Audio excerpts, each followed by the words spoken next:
Green Pass per fare attività sportiva al chiuso, un incentivo alla sicurezza, una limitazione oppure semplicemente l'unico modo per mantenere aperte strutture come piscine e palestre?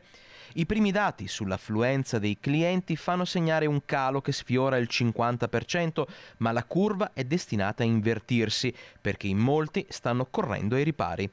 Controlli serrati all'ingresso delle strutture, tuttavia c'è chi prova ad entrare senza il certificato verde. La richiesta c'è, indubbiamente. Fino a ieri avevamo fortunatamente la possibilità del tampone rapido gratuito che garantiva nelle 48 ore l'accesso alla struttura. Da oggi è entrato a pagamento, per cui questo vincola e crea molti malumori effettivamente.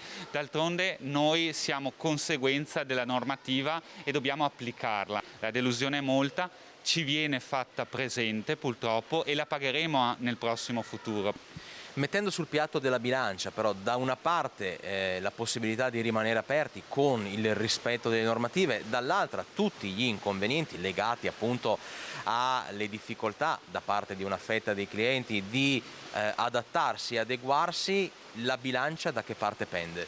Senza ombra di dubbio per l'apertura, per cui qualsiasi sia il condizionamento, le linee guida, noi siamo armati e a disposizione per metterle in essere. Non possiamo assolutamente pensare a una nuova chiusura. Su quali conseguenze avrebbe un nuovo lockdown? Longo e categorico. Vedremo la caduta di tante gestioni da tanti anni sul campo.